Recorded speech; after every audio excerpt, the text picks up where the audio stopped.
M1 Garrett. What's up? What up?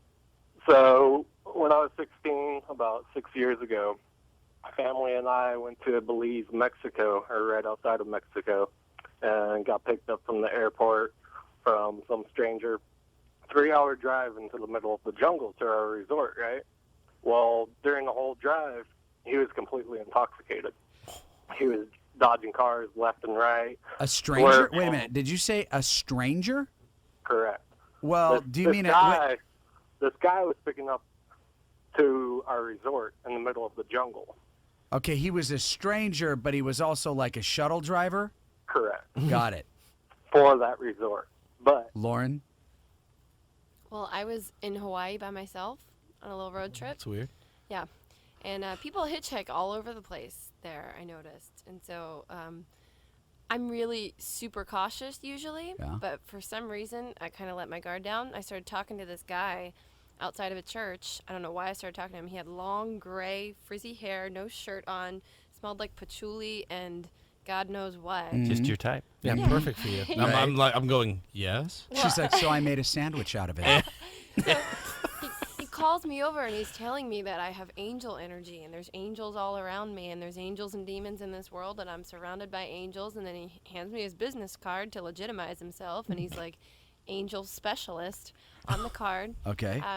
Just in case you need one, or a plumber. Yeah, and he went on and on and on for like a half an hour, and then I was like, well, you know what, I'm going to take off. It's getting kind of dark. I'm in the middle of nowhere in Hana in Maui. Really?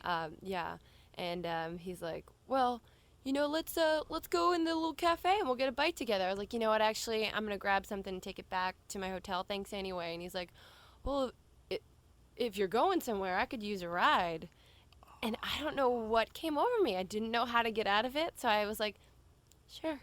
Really? Oh, wow. Oh, yeah. I gave him a ride, and I didn't realize until he got into my little rental car that he was probably like 6'6". And I let him in the car. The whole car smelled. I had one hand on my pepper spray the whole time I was driving. And he's like, and these are all rural roads. Yeah, and windy. No, windy. Dark. And he kept being like, yeah, it's just a little bit farther. Just go No a little way, bit. dude. Yeah, I know. Yeah, I know. It was terrible. And How did it end? I dropped him off, and he said he was just going to stay on a friend's porch and just kind of disappeared into the darkness. Jay, Yeah. when were you in Hana? But yeah, so I called. He's I asleep. just got that. He's I asleep. just got that. It took me that long to get that it was Jay. It was Jay. It was Jay. But yeah. Oh, I Well- would have. Did you ever tell your parents that Well, story? the whole time in my head, I was thinking, I'm so selfish because this guy's going to slit my throat, and my poor family is going to be like, why'd you get in the car with him? Right. Why'd you get in the car with him? And I Do was they thinking know that. the story? Matt knows the story. I called him and told him right away. I go, I did something bad, and he goes, you kissed somebody else. I'm like, no, worse.